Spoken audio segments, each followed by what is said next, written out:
Nakikita na sa screen yung ating ano. Okay, amen. Praise the Lord. At tayo natapos sa ating mga technical, mga kapatid. No? Yan. So, Jesus, the Lamb of God. Si Kristo, Cordero ng Diyos. No? Ayan ang hindi nila alam. Nung tinanong ko yung pastor ng born again, na ating pinuntahan sa Paite, mga kapatid, ay hindi niya alam ito yung tungkol sa sanctuaryo, yung siya ay dakilang sacerdote sa sanctuaryo. No?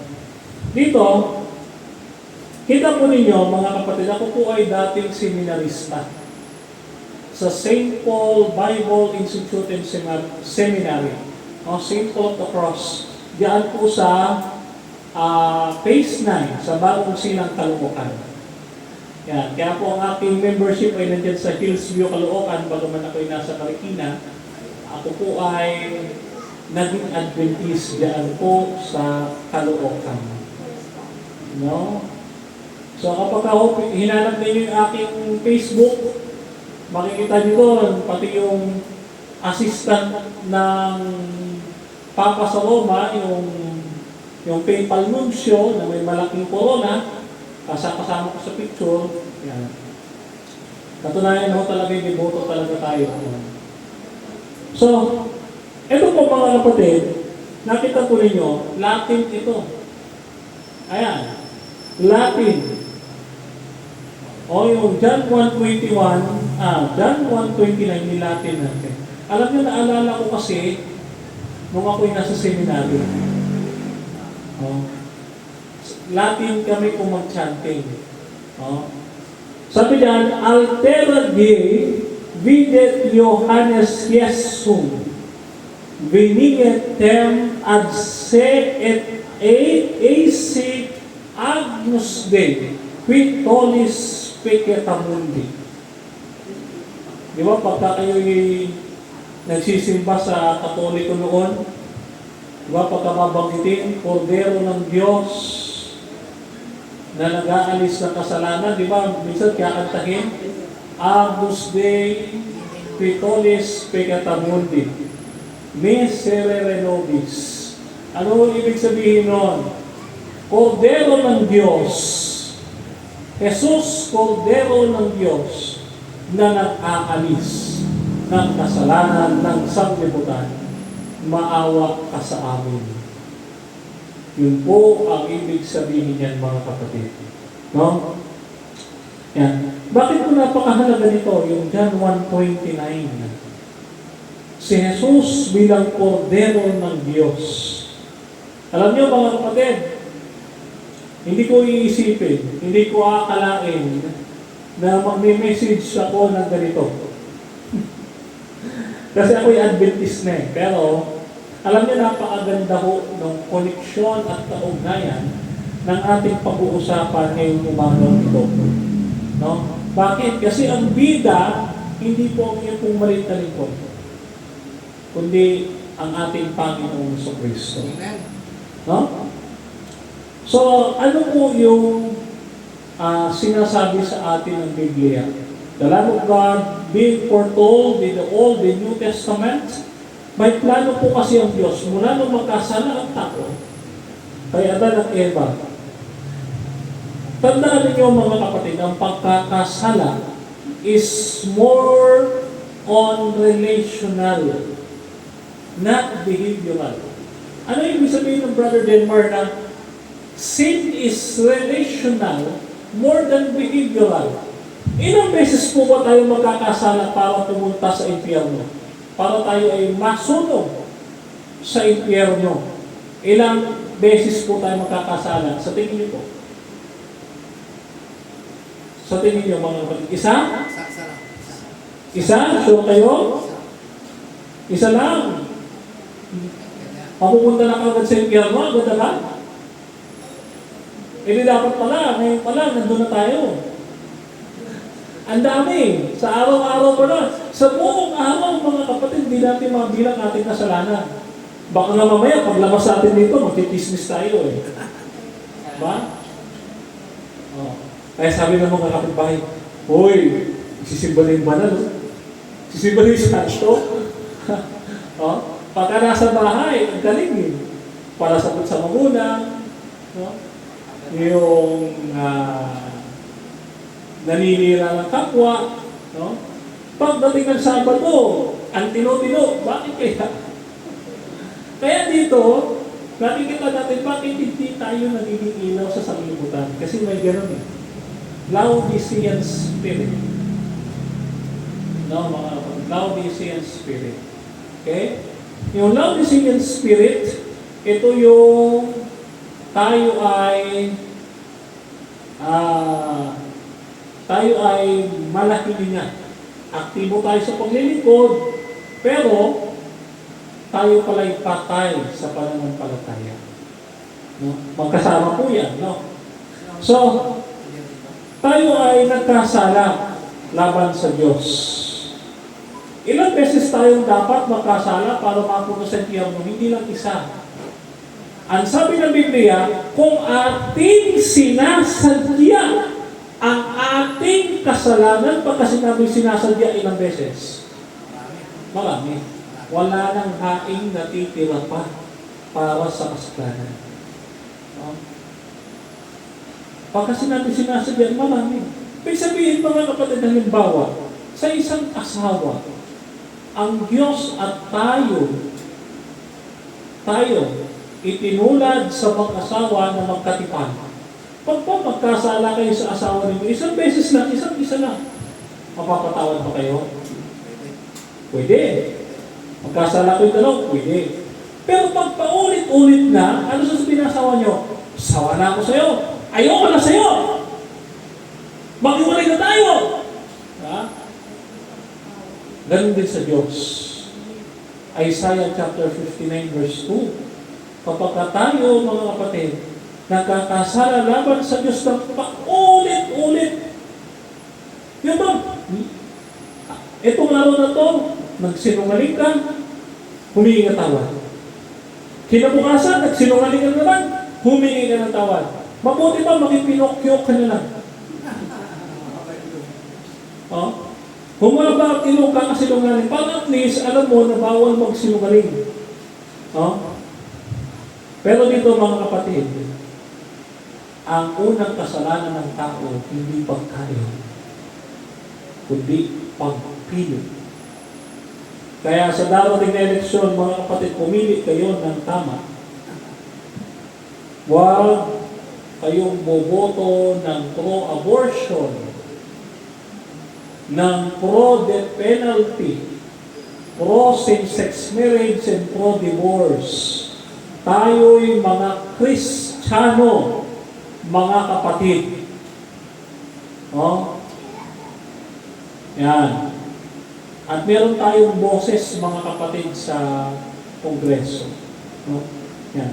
Pero mga kapatid, ang ating unang kasalanan ay pagpili. Pinili natin yung ating sarili kaysa sa Diyos. Naririnig ko sa mga kabataan tulad ko. Kabataan ko ako, mga kapatid, 27 pa lang ako sa June 15. Malapit na po. Yung love yourself. Narinig niyo po yun, love yourself. Pagka love yourself, gaya ni sa palasyon. Love yourself. Sabi nga ni Jobit, too much love will kill you. Sabi ni Jobit, Baldivino. So, too much love will kill you. Totoo naman. Ang pagmamahal ng Diyos is love others. Yung katabi nyo ba, mga kapatid, hindi nyo kaawa yan? Sige nga, tingnan ninyo. Kung kaaway ninyo yan, dapat kilala nyo yung mga yan. So, mahal natin ang bawat isa, tayo nagkakapatawaran, tayo yung isang katawan din. Ngayon, dito sa Genesis, kay Abraham pa lang, God will provide Himself a lamb for a burnt offering. Dito mga kapatid, alam natin ang kwento kay Abraham. napapatayin niya yung kaisa-isa niyang anak. Anong pangalan? Si Isaac. Kayo, mga kapatid, papayag kayo, yung kaisa-isa ninyong anak, ipag-uutos ng Diyos ipapatay sa inyo, papayag kayo? Hindi, di ba? Pero si Abraham, pumayag. At talagang gagawin niya. Ano nangyari, mga kapatid? Pinigil siya ng anghel. Ang sabi niya, ang Diyos ang magpuprovide ng ihahandog at hindi yung anak mo. Sinubok lang ang iyong pananampalataya. Kaya si Abraham ay naligtas na dahil sa pananampalataya. Minsan sinusubok tayo ng Diyos na gusto niya tayo mag-undergo sa isang sitwasyon na hindi natin kaya. Si Abraham, sumulong siya kahit hindi niya kaya. Anak niya, isasakripisyo niya. Sa ating araw-araw na buhay, mga kapatid, araw-araw tayo, mayroong mga critical area tayo sa buhay. Kailangan natin mag-decide. Pero ang sabi, sinusubok lang tayo ng Panginoon, pero siya talaga magbibigay. Halimbawa, isang malaking pagsubok ngayon, mga kapatid, ang mag-isip ng ulam. Ano kaya ulam? Hoy, nagugutom na sila. Ano kaya ang ulam? Di ba? Tama ba ako? Pagkataglamig, ang problema naman, ano? Maliligo ba ako? Di ba? Pero mga kapatid, napapasok tayo sa ganoong critical area ng ating buhay na magdidesisyon tayo.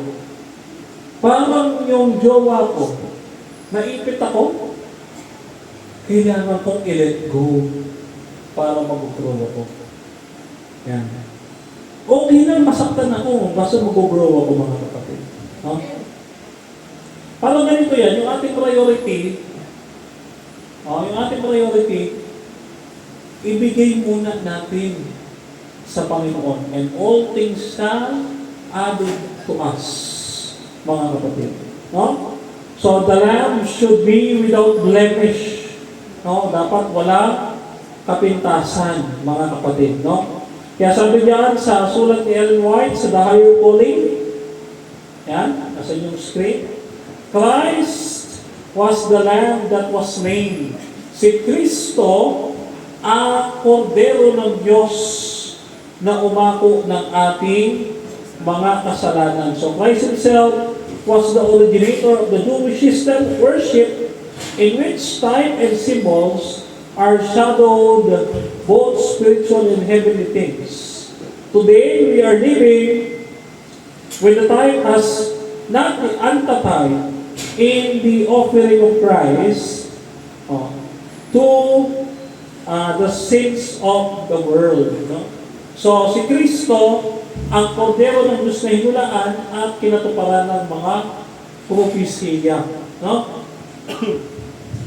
Kasi, ang Diyos, mga kapatid, nung tayo'y magkasala, maipit sa pagkakasala na hiwalay sa Diyos, akala natin wala tayong pag-asa.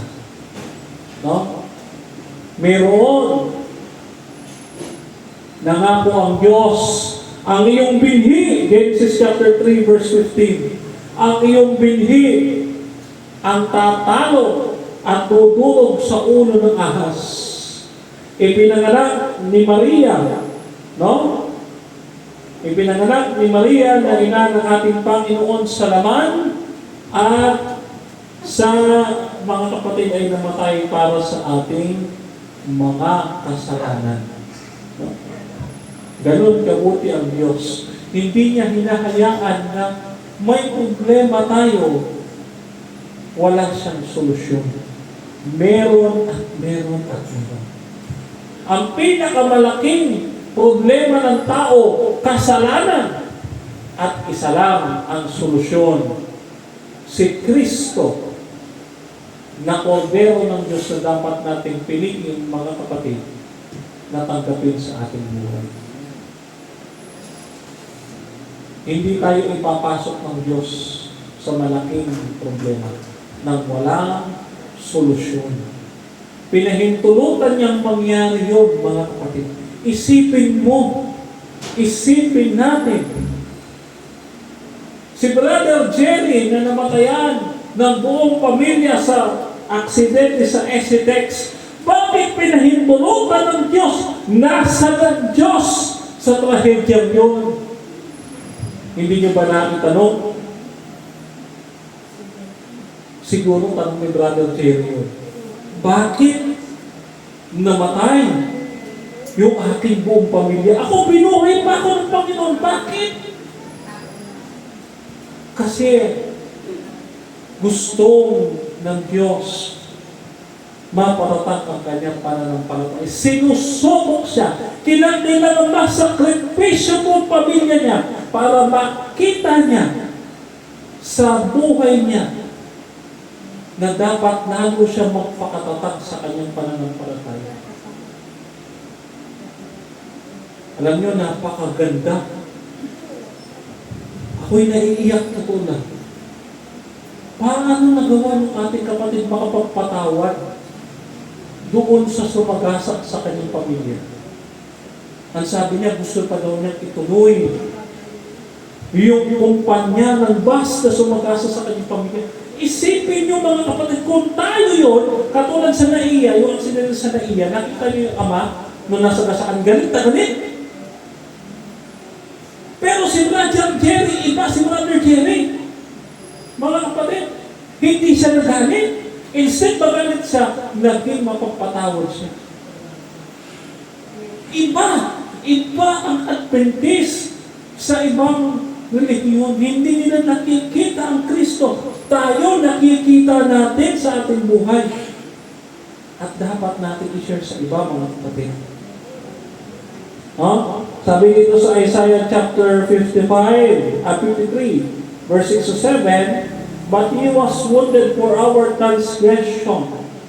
He was bruised for our iniquities, that the Lord had laid on His life for iniquity of us all. He is brought on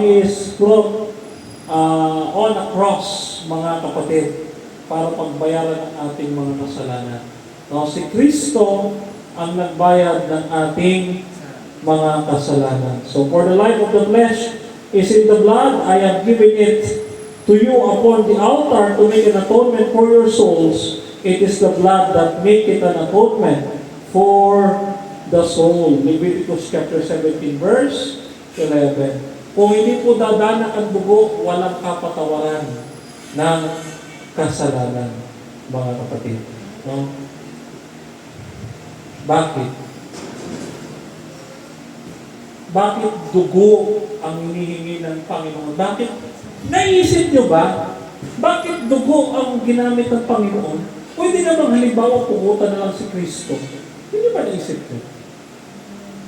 Pwede namang halimbawa saksakin na lang ng Panginoon Kristo. Pwede naman yun eh. Bakit kailangan ipako? Bakit kailangan yung dugo mabuhos sa krus ng Kalbaryo? Bakit kailangan ang pagbubuhos ng dugo? Pwede naman agad-agad, instant, pugutan mo ng ulo, katulad kay Pablo. Pero bakit ipapako sa krus at bakit dugo ang pagbayad? Ganito po yan, mga kapatid. Dahil noon may mga hayop na inihahandog sa sanktuaryo at pinapupuno ang dugo doon.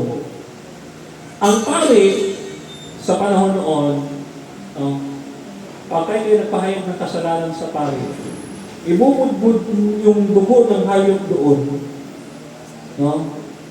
sa sanktuaryo. So, kinumpisan mo sa kanya, nilagay niya sa hayop, pinanalangin niya, binugbud niya yung dugo. Pagkatapos, lilinisin niya yun, mga kapatid. Ganun po ang sistema noon. Kaya kung tutusin, kung ang ginagaya ng mga pari sa simbahang Katolika ay si Kristo, dapat pagka tayo ay nakukumpisal sa kanila, dapat tumatagas din dugo nila. Ano sa tingin nyo? Ano ba, napasok kayo ng kumpisalan? Sinaksak na niyo yung pari, bilang pa. Sabi ng pari, bakit mo kung sinaksak? Kailangan mo ng pagbuhos ng dugo para sa kapatawaran ng kasalanan. Ano? Oh. Mga kapatid, naalala ko, nung ako'y Katoliko, nabanggit ko yan. Pinanganak ko akong Katoliko. Oh. Dati ako sa Kristan, ngayon, naging seminarista, mga kapatid. Galing ako sa sarado, kandadong pamilyang Katoliko. No. Pangarap ko talaga magpari noon. Pangarap ko magpari noon. Pero ano nangyari, mga kapatid? Naka-encounter ako ng mga Adventist. Makukulit ang mga Adventist. Bakit? Hindi ako tinantanan. Ang kulit. Ha? Akala ko saksi ni Jehovah lang yung makulit kumatok. Adventist din pala ang makulit. Ha? Pero salamat dahil makulit kayo, mga kapatid. Kaya nandito ako. Nakukunin ng Panginoon sa mga buhay ninyo, mga kapatid. Ngayon, alam niyo ba, unang encounter ko sa Adventist, Bible study. Hindi Bible study.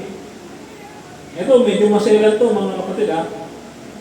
May babae doon, kapatiran natin babae, sinapian. Ba? Mula alas 3 ng hapon hanggang alas 9. Kumakanta kami ng mga worship song, basa ng Bible. Ako, syempre, hindi pa ako Adventist, takot ako. Grabe. Kala ko, sa Katoliko lang may nagpapalahis ng demonyo. Dito din pala sa Adventist.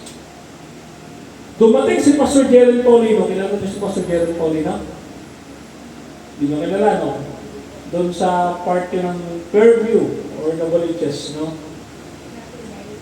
Ngayon, si Pastor Gerald Paulino dumating. Kasi kasamahan ko po yun si Brother Jezreel, no? Itanong niyo po sa kanya, siya po makikwento sa inyo, mga kapatid. No? So, kasama ko sa that time, nagbabible study, at may sinapian niya. Kinabukasan na ako ng Sabat, nakita namin yung babae pumasok sa church. Wala nang sapi, wala na. Ang sabi niya naman, nakikita niya daw yung mga masamang mga espiritu sa labas ng church. Hindi daw makapasok. Alam niyo kung bakit, mga kapatid? Doon ako nagtaka. Kung hindi tunay ang iglesia ng Adventist, bakit ang diablo hindi makapasok dito? No? Bakit kaya? Tapos nung magsimba ko dito sa Marikina Central, natandaan ko, may matanda yan, nagpanalangin siya, may sakit sa manubhak, mga kapatid. Kung natatandaan ko, cancer. Pinanalangin natin, nagulat yung mga doktor, binalita sa akin ang anak. Bible student pa lang ako noon. Hindi pa ako pinapakilala sa church. Bible student pa lang ako noon. Ipapakilala pa lang ako sa church.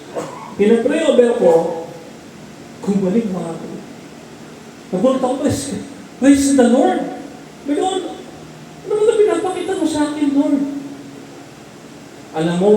Alam niyo mga kapatid, salamat sa Panginoon. Ipinakita sa akin ng Panginoon ko ang lahat ng mga bagay nito. Dito ko napatunayan sa Seventh-day Adventist, sa bawat buhay ng isang mananampalataya, sa bawat isa sa atin, gumagawa ang Diyos. Naniniwala mo ba kayo? May kanta nga eh. Alam niyo yung kanta?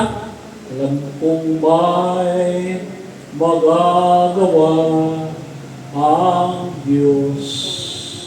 Alam niyo ba yung kanta? Alam kong ba'y magagawa ang Diyos. Ha? So, the love of God is revealed, Jesus and His righteousness, mga kapatid. John 1:29. The next day, John is with Jesus coming unto him, And sabi niya, no? Behold, the Lamb of God, which take away the sins of the world. No? Ito na yung ating paborito. No?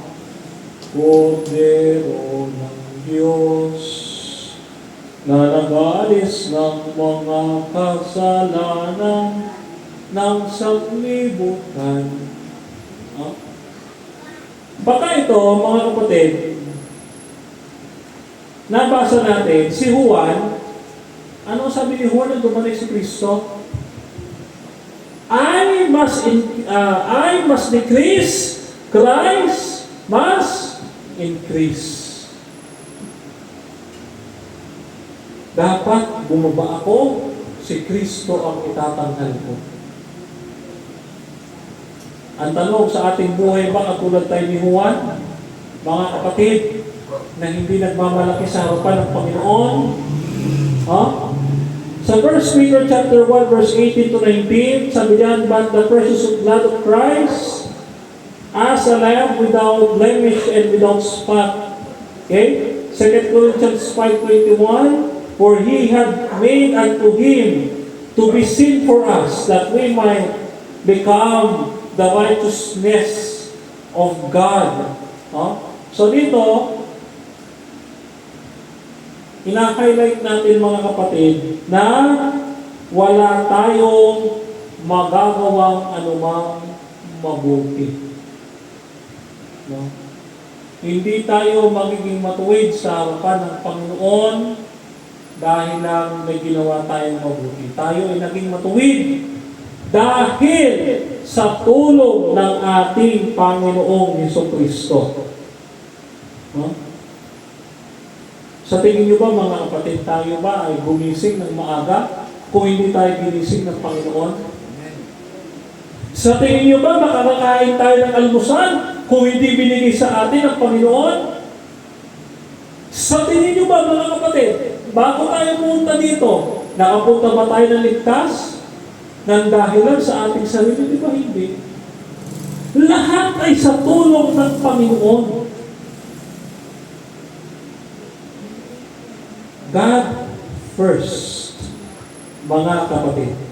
Sa ating buhay, tandaan natin, laging dapat mauna ang Diyos. Kita po ninyo yung pamilya niyo. Babalik ko na naman po kayo sa Essex tragedy. Nung sila ko'y lumabas sa bahay, nagbiyahe papuntang Pangasinan, hindi ba sila nagdasal, nag-worship? Tiyak ako, nag-worship sila. Nung nasa sasakyan sila, Lord, ingatan mo po kami. Dininig ba ng Panginoon yung dalangin nila? Yes! Pero iba pala ang plano ng Diyos para sa kanila. Grabe, pananampalataya ko, Jerry. Uri ng Panginoon. Alam niyo mga kapatid, hindi ko man kilala yung tao, at kung man ako makapunta sa Antipolo Hills, mga kapatid ako, sabi ko sa inyo, malaki ang paghanga ko sa ginawa ng Panginoon sa tao ngayon. Dahil ako, mga kapatid, sabihin ko sa inyo, ako aminin ko sa inyo. Never kong mapapatawad kung ganun ang nangyari sa buhay ko. Hindi ko mapapatawad yung tao mo. Nagdahilan ka dahil tulog ka, nakatulog ka. Bakit hindi ka muna natulog bago ka bumiyahe? Simple lang, simple lang ang gagawin. Bakit hindi ginawa? Simple lang. Tumagi pa magpa-drug test. Kaya, mga kapatid, kita po ninyo, no? Simple lang. Sana, kung natulog lang sana yung driver na yun, walang mamamatay.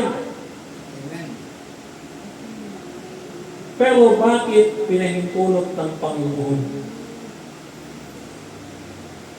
Bakit? Kasi gusto niya matuto tayo. Na pagka tayo nalabas ng bahay, siya muna, Lord, ingatan mo po ako.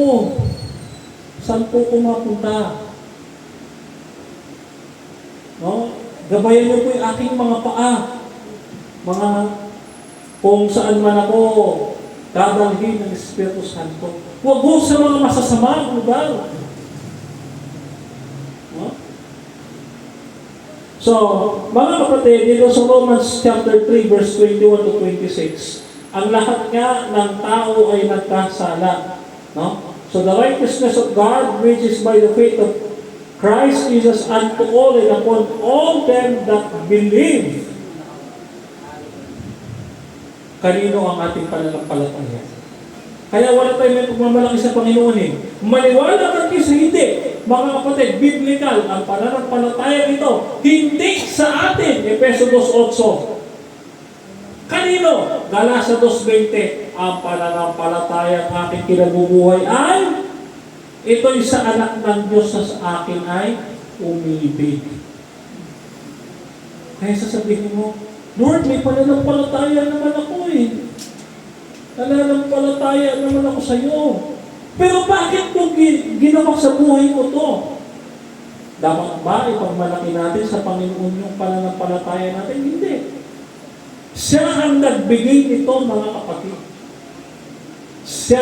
Siya ang may-ari nito. Ibig ko sabihin, Brother Denmark, ang Diyos ang nagsisisi?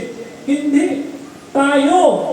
Pipiliin lang natin magsisi. Tinanggap natin yung regalo, piliin natin gamitin. Halimbawa, itong laptop na ito, mga kapatid, ito, bili ito ng ating sponsor, si Brother Arcel Ballesteros.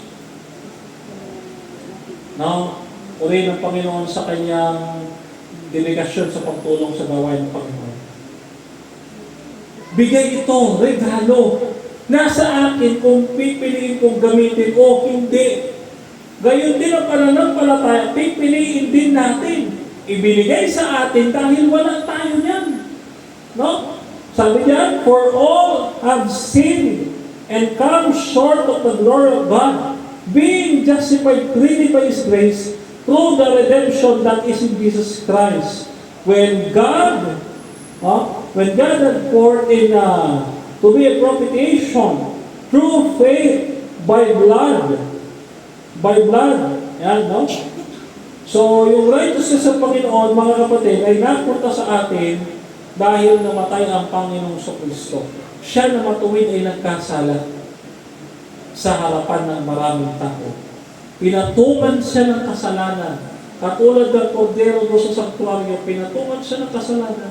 Siya na walang kasalanan, pinatungan ng kasalanan para sa atin. No? Kaya sabi ni Ellen White, mga kapatid, Faith in Works, page 30, Jesus our substitute, sabi diyan, converted, to bear for man the penalty of the law, transgress, no? Yung hinihingi ng kautusan, mga kapatid, na dapat ang nagkasala ang mamatay, si Kristo namatay para sa atin kasi hindi natin kaya. Alam niyo mga kapatid, kung itinuturo natin ang mensahe natin ngayong umaga, kinikilabutan ako. Talaga.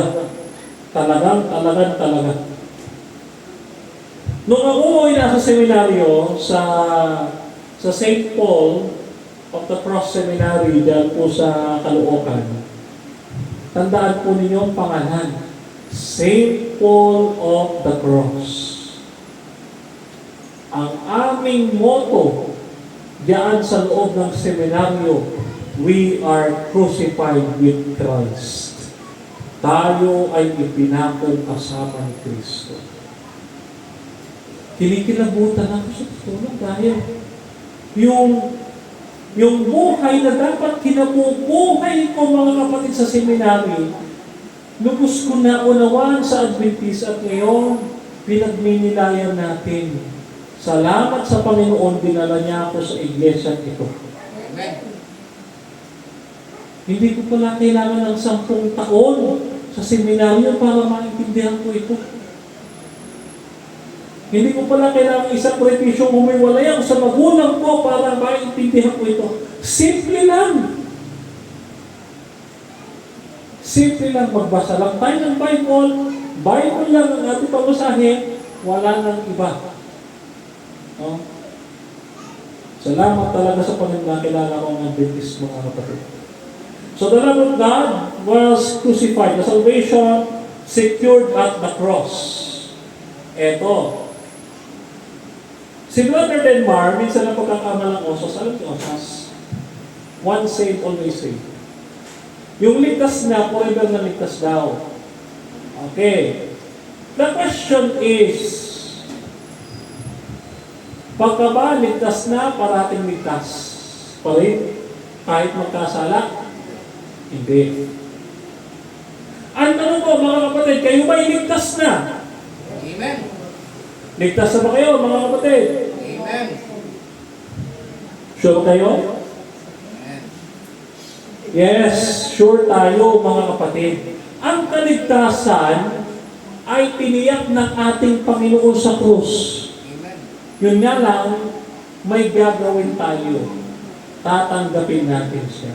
No? So sabi dito sa Hebrews chapter 9 verse 12 to 14, no? By his own blood he entered once to the holy place, obtaining the eternal redemption for us. Yan. So pumasok siya sa kabanal-banal ng dako para sa katubusan ng ating kasalanan. So Romans chapter 5 verse 9, no? Now justified by His blood, we shall be saved from the wrath through Him. No? So therefore, there is no condemnation to those who is in Christ Jesus. Romans chapter 8 verse 1.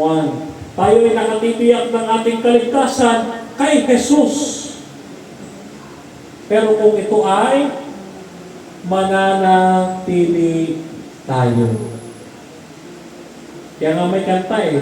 Alam nyo, kaya ako naging partner ito sa ministry si Brother Felix. Mahilig talaga ako sa kanta. Alam nyo yung still, yung mananatili. Ha? Yan. Ngayon, meron pa mga kapatid, talata sa Bible, Matthew chapter 24, kung hindi ako nagkakamali, verse 13. Ang magtiis hanggang mali. Ang magtiis hanggang closing prayer ng AY siyang maliligtas. Amen. Kasi lagi kalahating araw lang eh. Adventist yan. Tandaan nyo, ipanginit ang araw, hindi kalahating araw. Ang araw ng Sabat. Pero totoo yun mga kapatid. Magtiis hanggang sa wakas siyang maliligtas. Alam niyo, may magandang balita mga kapatid ngayon. Ang Vatican ay nagluklok ng Papa sa Roma. Amerikano. Sa kauna-unahang pagkakataon. Hindi na imposible na iutos ng Papa sa Roma sa Estados Unidos na ipatupad ang Sunday Law.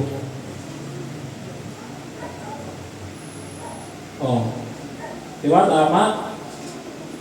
Mga kapatid, dito nakikita ninyo naghihigpit ng Amerika. Bakit?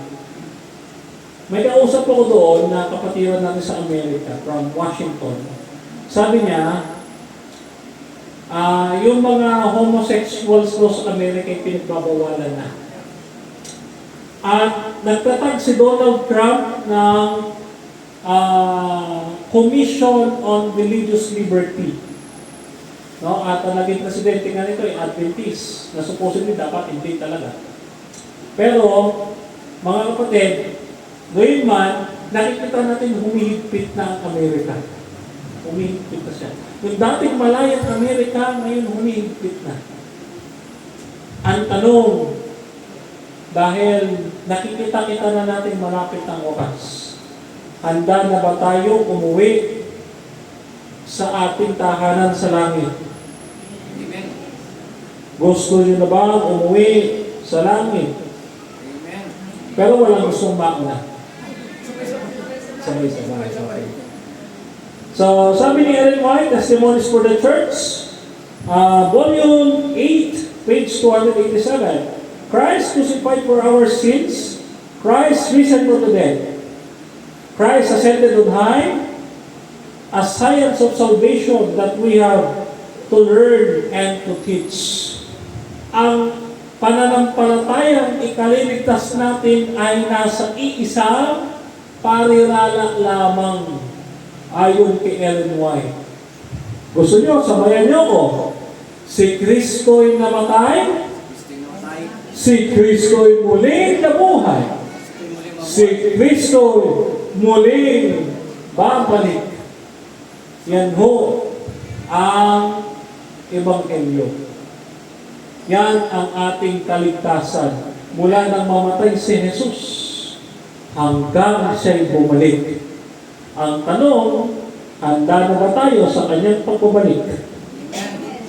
Ito response natin dapat. Our response to the risen Savior, ang sabi dito sa Romans chapter 5 verse 12 to 14, worthy is the Lamb that was slain to receive power, riches, and wisdom, and strength, and honor, and glory. Fell down and worship Him. Worship Him that liveth forever and ever. Dapat sa ating Panginoong Kristo, siya ay ating sambahin. At ano pa sabi ng Apostol Pablo? Romans chapter 6 verse 11 to 12, ye yourselves to be dead, indeed unto sin, but alive unto God through Jesus Christ our Lord. Yield ourselves unto God as they that alive from the dead, and your members as instruments of the righteousness with God. Dapat ano daw tayo lumapit. Pagkatapos natin ma-regenerate, mga kapatid, dati tayo patay sa pananampalataya, hindi tayo lumalapit sa Diyos. Noong tayo'y binago ng Panginoon, dapat tayo'y lalapit na sa Kanya. Amen. Kailangan may magbabago sa atin po, hindi yung Adventist tayo, ganun pa rin. Yun ba? Halimbawa, lumipat ng relihiyon. Katoliko, lumipat ng born again. May nagbago? Bakit wala? Kasi kumain pa rin ng baboy. Linggo pa rin. Diba? Pero kapag ikaw lumipat na Adventist, maraming magbabago at dapat magbago. Amen. Dahil nasa atin ang Kristo, mga kapatid. Amen. No? So the cross of Christ will be the witness. Yan, witness ito sa atin, mga kapatid, na ang ating Panginoong Kristo ay yung kanyang krus, witness ito ng kanyang pag-ibig sa atin. So anong conclusion natin? Jesus, the Lamb of God, fulfilled God's holy requirement by living righteously, dying sacrificially, and rising victoriously. So through faith, sa pamagitan ng ating pananampalataya, His righteousness is imputed to us, and our salvation is forever secured. Kay Kristo, mga kapatid, tiyak ang ating kaligtasan. Amen. Pero kung tayo, didepende lang sa ating sarili, hindi natin kayang iligtas ang ating sarili. Marami nagsasabi, kailangan paka-perfecto muna tayo. Sumunod muna tayo sa kautusan. Remember, Galatians chapter 5 verse 24, ang bunga ng Espiritu ay pag-ibig. Ang pag-ibig ay sundin mo ang utos. Kung ako yung iniibig, sundin mo ang utos. Meaning, pag kayo'y nakatanggap ng Espiritu Santo at naligtas ka, doon ka palang susunod. Hindi yung susunod ka para maligtas. Ito'y bunga ng ating pananampalataya, kaya tayo sumusunod. Kaya wala tayong may pagmamalaki sa Panginoon, mga kapatid. So, believe in the Lamb of God. Trust not in your works, but in His finished work, mga kapatid. So, tayo magtiwala sa magagawa ng Diyos sa ating buhay, hindi sa ating sarili, mga kapatid. No? So, live each day to be grateful obedience, knowing that you are clothed in His righteousness, mga kapatid. So, dito, nakikita natin, mga kapatid, na dapat Itong ating napakinggan ay ating isabuhay, mga kapatid, upang tayo ay maging karapat-dapat sa Kanya. Amen.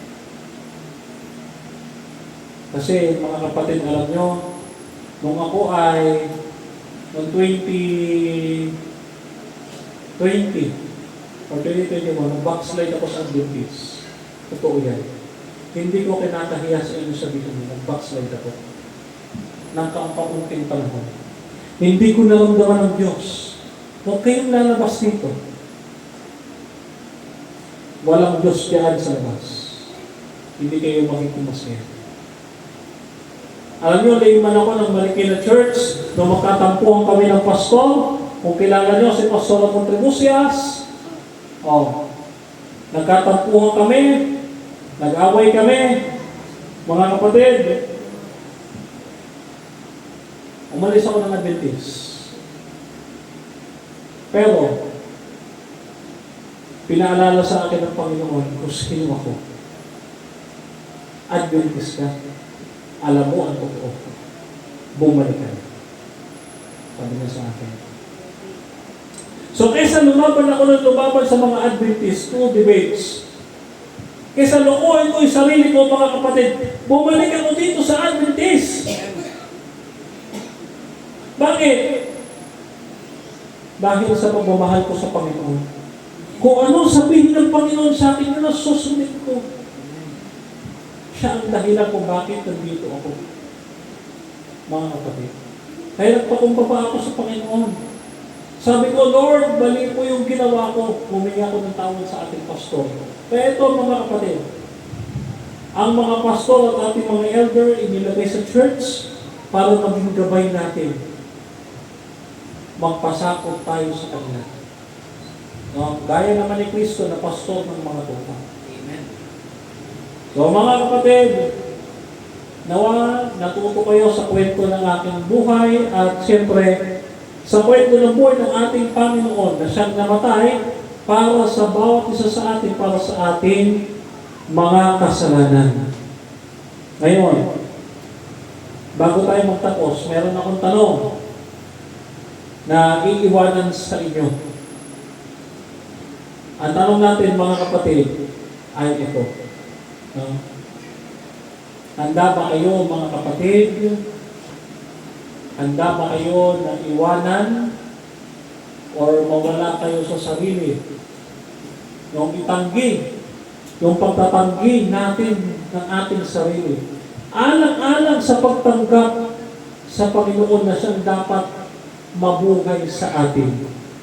Handa na ba kayo, mga kapatid? Amen. Ipanalangin natin. Lord, kung marito ka sa buhay ko, please Lord, yung mamakawa ko, kailangan kita. Kailangan kita sa aking buhay. Sa araw-araw, hirap na ako, Lord. Gusto ko na umuwi. Lord, please. Meron pa, mga kapatid, 69 countries na walang Kristo sa kanilang buhay. Naway tayo maging isa sa ilaw ng sanglibutan. Amen. Kaya mga kapatid, dito po natatapos yung ating message. Umayo kayo, mga kapatid, at ipangaral ang Ebanghelyo ng Panginoon at patuloy kayo sa pampalataya gaya ho ng aking palanging iniiwanan. Ito, lagi nilang natatandaan yung sinasabi natin. Si Kristo ay namatay. Si Kristo muling nabuhay. Si Kristo ay babalik sa wakas ng panahon. Kaya kapatid at kaibigan, maganda na tayo. Sapagkat si Kristo ay malapit na dumating. Amen. Purihin po ang ating Panginoon at tayo po ay pagpatuloy po natin ang ating pagsabat. Pagpuri sa Kanya, sana nawa po ang maitaas sa ating gagawin buong araw at patuloy na paglilingkod ngayong Sabat ito. Happy Sabat po sa ating lahat, mga kapatid.